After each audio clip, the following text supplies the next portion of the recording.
Hi, yes, I'm Maurice from the Little Big Partnership. It's our Twitter handle, please tweet us. I love coming to CMC, it's a fantastic conference, and there's so many amazing things to choose from, and that's kind of one of the things that's so great about it, but it's also one of the things that's can be so hard about it. There's so many different things going on right now that you could also be in. I don't want to encourage you to leave, but I think you made the right choice to be here. But I think that's one of the really hard things, is kind of that choice of, should I be here, should I be somewhere else? And a lot of the times we can overanalyze, and choice can be something that actually becomes very hard for us to do. And there's this study, and there's this kind of movement at the moment which is about analysis paralysis. And the concept behind analysis paralysis is you can just be overloaded with choice. There can just be too many things for you to choose from, to the point where you just end up choosing nothing. And we can see that in many different things, but interestingly, an experiment was done a few years ago where a professor from the Columbia Business School did an experiment where she set up a table in like a Whole Foods store in America, and she set up a table, and for an hour she had 24 jams available to sample and to buy. And then after an hour she then changed it, and she had 6 jams to sample and to buy, and she'd rotated that every hour. She changed it from the 24 jams to the 6 jams back to the 24 jams, and she looked at how many people were walking past, and then she worked out how many people were then stopping at the table and sampling, and how many were ultimately buying. So of those that stopped, 60% stopped at the stand with 24 different jams on, and only 40% stopped at the stand with only 6 jams on. However, when we looked at those that actually bought, only 1.8% bought, whereas 12% on the smaller stand. And so this has led to this concept of analysis paralysis, that if you've just got so many things, your initial reaction is, wow, this great abundance of choice, I've got all these things to choose from. But actually, when you're forced to then make that decision, things just can't, I don't know, do I want strawberries, do I want this without pips, with pips, do I want a big one, do I want... So many things start going through your head that you end up just ignoring it. So this is this concept of analysis paralysis. So this, as I say, this general perceived wisdom is that the abundance of choice is a really good thing. That one of the things that we should be doing is giving people lots of choices. And this is a lot of things that economists are saying, is that the more choice we give people, the more freedom we give people to choose, the better it is for them. But there is this feeling that the actual choosing process is the hard bit. I broke my phone about a month ago, and it was that horrible moment when you kind of look down and it was face down, and I kind of thought, oh, I heard that crunch, and you pick it up and you got that spider's web crack, and it just, your heart sinks. And I knew, I had to get a new phone, and it was one of those things I had to get a new phone. I worked just around the corner on Chiswick High Road. I worked just around the corner from a very big car phone warehouse. So I went into the car phone warehouse, and there in front of me was, I think there was about 40 different phones. Now, I'm on Android, so if I was on Apple, it would be very easy because I'd just get the latest iPhone and job done. But because I'm on Android, there's much more choices. There's literally 40, 50 choices in this car phone warehouse. And I go in there, and I'm a mate. I looked at this wall, and I thought, the perfect phone is going to be here. There are 40 different phones. I can't get this wrong. I can't pick the wrong phone. But then I kind of started doing the maths. Well, if out of these 40 different phones, one of them is the perfect one, there's also 39 imperfect ones. The likelihood of me walking away at this very moment with the wrong phone is actually quite high. And I started regretting a choice that I hadn't even made yet. I realised that the opportunity, I was kind of trying to weigh up, do I want one with a big screen, or do I want one with a small screen? Do I want one with a long battery life or a short battery life? Do I want one with vanilla Android on it, or do I want one that's kind of got a slightly pimped Android? And then you start trying to compare them, and you're trying to compare apples and pears. You're trying to say, well, what's better, the latest Android or a big screen? It's so hard to compare. I ended up actually picking a kind of one with a big screen, and I didn't even realise that one of the good things about a big screen is it can actually act as a fan, which is quite handy in the heat of Sheffield. So this kind of abundance of choice, I must have gone in about half a dozen times into this and literally stared at this wall and just realised that I was not going to make today wasn't the day to decide, and I'd walk away. And it was really only when the phone was actually falling apart in my hands I realised I've got to make that decision. I've got to actually go and purchase. So that analysis paralysis is a very real thing that a lot of people have experienced. And there's a doctor called Dr. Barry Schwartz he did a great TED talk on it, and he wrote a great book about it, and it's called The Paradox of Choice. And he says the misery of choice comes from regret and anticipated regret. So looking at that wall of phones and you kind of go, oh, I'm going to pick the wrong one, I know I am. Or also that sense of opportunity cost. You know, I picked the big phone, but the bad thing about the big phone is the battery runs out a bit quicker because it's got a bigger screen. So, you know, did I make the right decision? Should I have actually gone with the one that's a smaller screen? The escalation of expectations. As I say, I stared at this wall of 40 phones, 50 phones. The perfect one was there. I just had to find it. So instantly, whereas if I only had 6 phones to pick from, then maybe the perfect one wasn't there and I would have sacrificed and I'd have kind of compromised. But I knew that the perfect one was there. And finally, I knew that if I didn't pick the right phone, I only had myself to blame. You know, there was no one else. You know, I'd read reviews, I'd kind of done the analysis, everyone was recommending different phones. If I picked the wrong one, then it was all my fault. So this is this whole thing about analysis paralysis and choice. And a lot of our clients have a lot of content, and they have this same problem. They've got a lot of content, and they want to know, you know, what's the best way of getting our children to engage with us? We're doing a great project at the moment with RTE. They've got maybe 200 little, individual video clips, and they've said, you know, what's the best way to make this the most engaging experience possible? Will we create this analysis paralysis if we just give them too much to choose from? So we kind of embarked on this research, and we started looking at some of the sites that kids love. And we, you know, did a whole bunch of research initially where we said, you know, tell us your favourite sites. One of their favourite sites is Friv. I don't know if you've ever been on Friv or played on Friv. That's Friv. You know, that's not like a representation of Friv. That is Friv. It's 250 tiny thumbnails. And that's all the website is, and each one of those is a game, and as you roll your mouse over, it explains what that game is. But and they love that. They see that as a fantastic opportunity. As we start looking at more things, this is the CBBC Go app. Again, it's just this sense of this constantly scrolling, constantly changing, this kind of massive pool of content that you can kind of jump into. The Nickelodeon app, the same thing. This big wall of content that you kind of scroll through. The Cartoon Network app, the same thing. There's loads of content. So kids are obviously excited by that abundance of choice. They love the fact that there's all this stuff. It's in many respects what they crave here is that table of 24 different jams. They get really excited by that.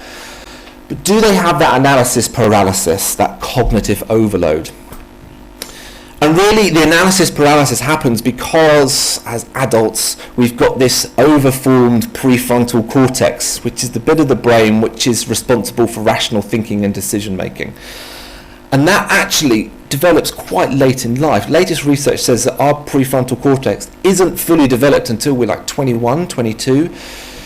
So actually children don't have that ability, that kind of frontal cortex to make those rational decisions. The way they decide is not as rational. So you'd have thought that with a smaller, less developed frontal cortex, that they would more likely have a higher chance of cognitive overload, that actually the decision making would be more troublesome for them. So we were looking into this research. We did some 12 friendship triad focus groups. We went round to their houses and we kind of sat down and we talked with them. And a mixture of boys and girls from a whole variety of different ages. And the first thing that we did is we set up 3 computers and we said to them, you've got 10 minutes play on each computer, and we kind of split them up into individuals, and we said, right, you go on computer number 1, you on computer number 2, and you on computer number 3. Play for 10 minutes. At the end of the 10 minutes, we'll all kind of rotate round, and we'll do that for half an hour, and then we'll come back. And after the half an hour of them playing on each of the individual machines, on computer number 1, I should say, on computer number 1 was just Minion Rush. So what we wanted to make sure is that they weren't being biased by the actual IP, so we made sure that we picked Minions IP as being the game plays across all of them. So on the computer number 1 was just Minion Rush, which I would say probably had some in the region of $1 million invested in it. if not more, but somewhere in the region of that kind of quantity. So it was a great game. On computer number 2, we created a website that just had these 5 games on it. And we did some pre-research where we tried to find out which were the best 5 of the kind of Minions mini games. So these are the best 5 of the Minions mini games. And on computer number 3, we had 45 games. So a broad selection, and they were very broad selection, anything from kind of noughts and crosses, matching pairs, kind of very, very simple games. So we gave them the 10 minutes, and then at the end of it we said, right, come back, if you had to pick one computer that you would play another 10 minutes on, which one would it be? Overwhelmingly, they wanted to play on the one with the 45 games. It's well worth noting that some of these games weren't particularly great games, and the second place was the game with the just Minion Rush, and then last place was the 5 kind of mini games. It's also worth noting that even on the 5 mini games, it's not like they played all 5 in those 10 minutes and they went, well, there's no point going back to that because I've not played them all. Often they'd only play 2 or maybe 3. They never actually got through to playing all 5 in that 10 minutes. So it's not like they felt that they'd exhausted that opportunity. We then asked them, which would you recommend to a friend? And even more would recommend the 45 game computer. So they really like that abundance of choice. Why are we playing on computer number 3 more? Because there's so many more games. And it's more fun than Minion Rush and the games on that one. Yeah. And how can we make these 2 better? If you added more games and added more games. Yes. So you get to give your friend, a special voucher, which enables them to play on any of these 3 computers. Which do you give them? I would. Okay, ready? I'm counting to 3 again. 1, 2, 3. Computer number 3, computer number 3, computer number 3. 1, 2, 3. So we've got 3, 3, and 3.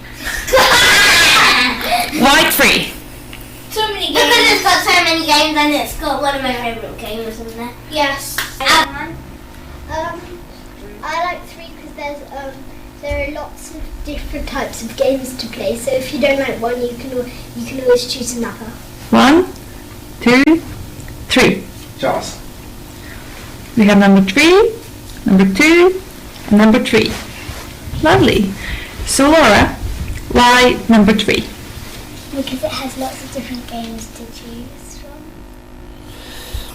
So they loved the choice. They loved that sense of kind of exploring, and I think that's one thing that we found quite quickly is that they never looked at any of those screens and they were never overwhelmed. They didn't look at that 45 games and they didn't kind of go, oh man, what am I going to... Their eyes lit up kind of straight away, and also you'd move them from Minion Rush, just the one game on, and straight away they were like, wow, so much to do, so much to choose from. And in many respects it seemed that the actual process of choice and actually them having that freedom of choice is one of the things that was most exciting. It wasn't necessarily the content that they were going to be playing, it wasn't necessarily the result of their choice, it was more that they all of a sudden had a freedom. They had, to a large degree, a sense of autonomy that was very, very exciting to them. Most of the kids that were playing the one game, the kind of just Minion Rush on its own, they would often look after a couple of minutes and go, is there anything else to play? Nothing, not that they didn't necessarily like it, it's just that they wanted to choose, they wanted to explore. It's the autonomy, stupid. If you look at any research that looks into motivation, if you look into any research that looks into happiness, the ability to choose and the ability to kind of make your own decisions is really important, and that's hugely important to children. They're at a stage in life where they don't necessarily get to make many of their own choices. As parents, we often limit their choices. We're too busy, we don't, the last thing you want to do, and I do it every morning, I come downstairs and I go, what do you want for breakfast, boys? And they take forever. And so I would often go, okay, well, this is, you've got 2 options. You've got, either Shreddies or you've got Cheerios. You can only pick 2. And you instantly, as a parent, you limit their choices. And you think that you're doing them a favour because they're struggling and they're worrying about the different choices. But they're not at all. They're just taking their time to choose. And actually, as a parent, what you're doing is you're imparting onto them. You're going, well, obviously, you need to hurry up here. You need to make a decision. So I'm going to limit that choice. So actually, children don't often get that opportunity to kind of see all this choice and actually kind of dive in and choose it. So actually that sense of autonomy that you can give them is really important. So where you have the choice to kind of say, look, just get stuck in, just play, is really, really important. You know, just showing them a whole screen of different games. And also we started looking a bit more into, well, should we be editorializing? Because that's the other thing that we look at. You know, if I'm a content owner, then there's some things that, you know, that I think, well, this is my best content and this isn't my best content. This is a particular bit of content I want to be pushing at the moment. So should I actually kind of say, well, here are our 3 hero bits of content, and the rest is okay. You can kind of look at that another time, you know, and hope they'll come back. And then when they come back, you can kind of present them with 3 more bits. You know, the idea being that if you give them 3, they're more likely to choose. But that's just not the case. And also we see with kids that actually recommendations from somebody else, even recommendations when you say this is specifically aimed at you, just didn't mean anything. It is well worth noting that obviously that changed as we get older. So some of the older kids were beginning to actually have a slightly cleverer, you know, way of picking stuff, and so they actually liked things being narrowed down, whereas most, you know, the younger children just really liked just getting involved and kind of playing. So let's say you arrived at the homepage. Do you ever open these games in the section, the popular, the hot games, the trending games? I wouldn't. I don't. I just find my own. Yeah, I find my own I, games as I well. look. I scroll down and see any games I want to play, and see how good they are. What, you don't know what they because you might have your own opinion. You might have your own opinion. But I'm So- So would you play this game? No. But it's the most popular for boys at 7 to 9. I don't want. I still want. Like quite a long way. I still want. It's So your first choice would still be what you chose? Yeah. But that was the most popular. So is Cut the Rope. Cut the Rope is pretty popular, and Snail Bob. That's other people's opinion. It's not ours. You don't care about other people's opinion? No, I don't care. I will go into a dress and I wouldn't care what other people think. Other people like. Just because I don't really think about other people's opinions, I just kind of think about what I want to play, because there's lots of different people with lots of different tastes, and I just kind of, you know, sometimes it just doesn't really occur to me what other people think. I just like to choose what I want to. So, Hanya, why don't you want to play the Because most it's popular game? Boring, and it isn't my recommendation, and it looks really boring again. But all the other girls like it. But I'm not a girly girl. Are you interested in other It's just not my style. people's recommendations of games? No, Only it's the video not game. good. You know what I would recommend? My own recommendations.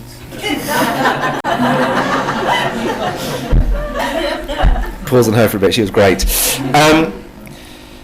So they didn't really, you know, even when you start editorializing your content, you know, and content owners are often have this sense of, you know, I must kind of bubble the stuff that I want to bubble up to the surface and kind of make these recommendations because that's what kids want.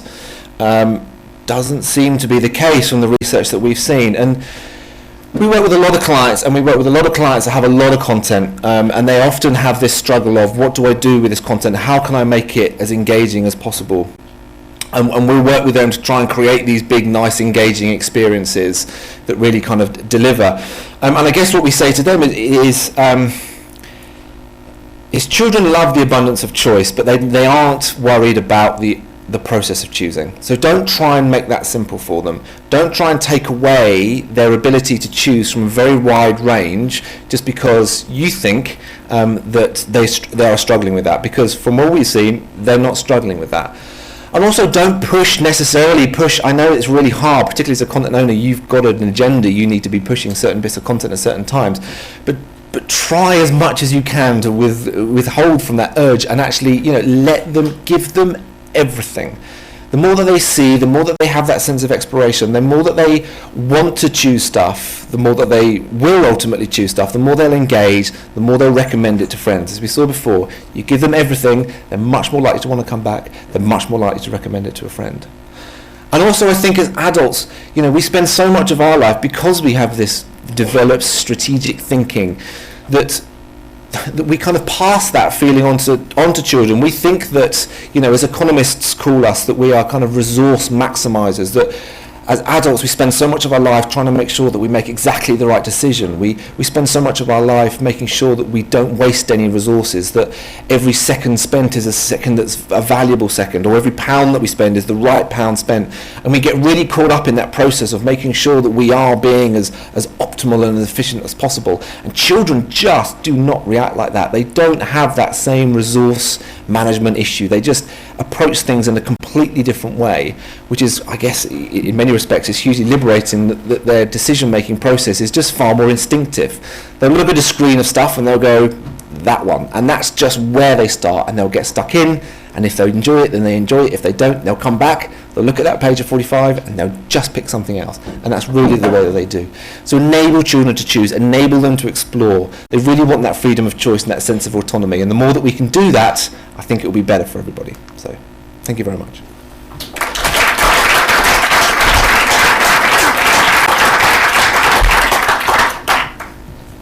Are there any questions? Carol Hart-Fletcher from Kids OK Online. Hi. Presumably, though, a lot of the recommendations are viewed more by parents and more needed by parents than it is by kids, and it's parents that need the guidelines. As far, things like app choices, then potentially where parents are part of the gatekeeping process, Yep. or where parents are required to make that choice, then yes, because as parents we like to have things recommended to us, and we like to remove some of that decision-making process, and it's Yep. much easier when it is editorialised. But in the situations that I was explaining, like things like Friv or CBBC are good examples of where it's a children guided and mainly a children run activity, then there's no need for those recommendations. And in many respects, the parents aren't really in, particularly with things like the apps, with the CBBC app, with the Nick app, with the Cartoon Network app, parents aren't in that interaction at all. It's just exclusively the child and the content that are interacting. But those are trusted brands, aren't they? So the parents are going to not even look at everything that's on there because CBBS is accepted and trusted. Yes, to a large degree, absolutely. But then I guess in some respects, Friv might be a brand that's not well known to some parents. Yeah. But it's yes. What I'm not saying, it's not like YouTube. It's not saying give children access to everything. I'm definitely not saying that. I'm saying we need guidelines. You don't need to give them access to everything. But I'm saying where you have appropriate content, which is right for children, and that you believe will be something that parents buy into as well, then give them access to everything. Yeah. Thanks. I have a question regarding retention. Children seem to choose always the same things. Yes, strangely. So when you look at something like Friv, there's 250 games. They've probably only played about 15. And it's a real psychological thing with the abundance of choice. It's definitely something that's hitting them on a very instinctive and irrational level, because with Friv as an example, when we pulled up Friv just to show the kids straight away, they all had their favourite game, and they went, it's the purple dinosaur, it's this one down here, and they kind of went straight there. And actually on deeper exploration, they hadn't played the vast majority of the other games. And interestingly, when we actually said, because we know that the Purple Dragon game is actually available on the websites, when we asked them, would you play it on another website, they're like, no, I'd come back to Friv. I think that sense of freedom, that sense of there is all these games that are available. If I want to stroll, if for some reason the Purple Dinosaur game doesn't excite me that much, then I can play all of these other games. But typically and interestingly, they don't actually explore all the content, but they like the option of being able to, so they choose. Amanda Gummer from Fundamentally Children. Our research shows that when we're looking at preschool children, the younger children don't cope very well. Parents here who've got toddlers getting out the door going, what do you want to wear today? The kids don't have a choice. If you go, do you want the red top or the blue top, and you give them confined choices, young kids, all my experience says that young kids need very limited choices in order to be able to benefit from the confidence that making choices and making decisions gives them. So kind of as I mentioned before, we found that young children, if you give them all of these choices, if you gave them the 45 choices, they might take a long time to pick. But that wasn't frustrating for them. The only person it was frustrating for was probably the parent going, just pick. And I think that's probably the same way with things like the breakfast cereal in the morning or the things to clothes to wear, is that when you give them all this choice, they're not necessarily frustrated with the inability to choose. they're just taking their time, which as busy parents we don't have the time for. So the strategy of reducing choice options is probably something that's driven more by the desire of the parent to get a decision made, rather than the desire of the child to remove the options which is causing them a sense of anxiety. So we didn't see that. We didn't go young. We started at 6, and our research kind of did show that the younger you were, option paralysis wasn't there at all. And as you got to the 11, 12, when they did start to have slightly more strategic thinking, when they started to potentially overthink the problem, then it did kick in. But we did see a kind of clear line from young to old of no paralysis to paralysis beginning to kick in a little bit as he got older. Hi Maurice, it's James at CBBC. I'm interested in that where they were saying they didn't want to listen to others' opinions because they had their own. How are they finding FRIV in the first place? I don't want to make it all about FRIV, but I want to find out a bit more about content discovery. And at that age, at that sort of 6, 7, 8, 9 age, if they're not interested, as they say, in others' opinions, how do they discover these platforms? I think the playgrounds. So I think they are they kind of say that they're not, but I think they are if it's their friend. So I think if their friend in the playground says check out FRIV, then they'll check out FRIV. And a lot of the kind of the awareness of things like FRIV or CBBC app or whatever it may be came from one child saying to the other, going around their house, and kind of that literal pass-on effect. So in that scenario, there was a sense of I want to know what my friends think, but they have to be my friends. So I want to know what James thinks, rather than I want to know what a similar age boy thinks, or it's not necessarily. And interestingly, even things like this is the most popular, or this has got the most thumbs up, or the most stars, it seemed to mean nothing to them. Even to the point where we would show, and also it seemed to be. So we showed them a few sites where they had Big Hero content, and I know Big Hero content does get a lot of clicks, so I don't necessarily think that's always the case, but they wouldn't necessarily look at the Big Hero content, and they like to kind of look at everything and then just jump in. So the recommendation, I think the playground recommendation, still very, very valid, friend-to-friend validation, and even in the sessions that we ran, they were each of them kind of go, well, this is my favourite game, or this is my favourite game, kind of person to person. But it seemed to be that outside of close friends, it was the recommendation was a meaningless one. Hello, Nikki Stillman from Yumi. I just wondered if you compared FRIV with another website that had 500 choices, would they choose that one, or is there an optimum amount of choices? Is there a limit? Well, I mean, some of the websites just go on forever. So actually, one of the ones, I don't know if you've seen it, it's called FRIV Today, and I don't know if it's affiliated with FRIV, it's FRIV.today, and it's basically FRIV that literally goes on forever, and that was something that I think is quite new, and actually a lot of kids were talking about. So I get the sense that there is no upper limit, that if someone, it's almost like the 6-minute abs and someone coming out with 5-minute abs, I almost imagine if someone made FRIV 260, that the kids would go, you've got to check out FRIV 260, it's amazing. So I think that I think it could go on forever. I think it's important about what your computer can handle than anything else. That's great. Thank you very much, Mark.